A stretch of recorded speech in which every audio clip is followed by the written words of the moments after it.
Hello guys, I just bat some organisers for my friends.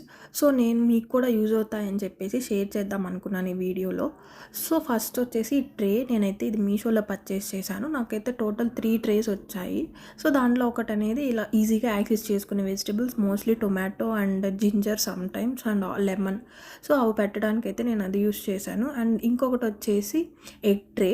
So egg tray అనేది మాకు ఫ్రిడ్జ్లో డిఫాల్ట్గా రాలేదు, అందుకని చెప్పేసి మేము ఎగ్ ట్రే సపరేట్గా పర్చేస్ చేసాం. అది నాకు చాలా మంచిగా అనిపించింది. 2 వచ్చాయి, అవి కూడా ఫ్రిడ్జ్కి అయితే ప్రస్తుతం ఒకటి సరిపోతుంది అని చెప్పేసి ఒకటే యూస్ చేసాం.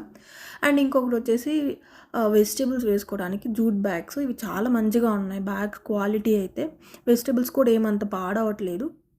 బట్ ఓన్లీ కొంచెం ఇష్యూ ఏంటంటే మనకు కనిపించవు అండ్ ఏ వెజిటేబుల్స్ ఉన్నాయని. అదర్ దాన్ దట్ నాకు అది బ్యాగ్స్ అనేది చాలా మంచిగా అనిపించాయి. అండ్ ఇంకొకటి మా ఫ్రిడ్జ్లో ఏంటంటే లెంత్ ఎక్కువ, డెప్త్ ఎక్కువ ఉండడం వల్ల షీట్స్ దొరకలేదు. సో అందుకని చెప్పేసి నేను మీషోలో రోల్ ఒకటి ఆర్డర్ చేశాను. అదైతే కరెక్ట్గా సరిపోయింది అనమాట. రోల్ కట్ చేసి వేసేసాం. అది చాలా మంచిగా ఉంది క్లీన్ చేసుకోవడానికి. దాని మీద ఏ మరకలు ఉండవు.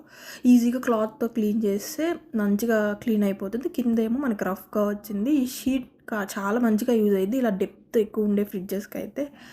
And finally zip lock bags mostly ఎందుకు పర్చేస్ చేసామంటే డీప్ ఫ్రిడ్జ్లో ఏమైనా ఎండు కొబ్బరి అలాంటివి పెట్టడానికి పర్చేస్ చేసాం. మీకు ఇందులో ఏ ప్రోడక్ట్ లింక్ అయినా కావాలి అంటే నాకు కమెంట్స్లో లింక్ అని టైప్ చేయండి. అండ్ ఆల్సో నా పేజ్ని మాత్రం ఫాలో చేయండి guys. Please follow my page and support me. Bye.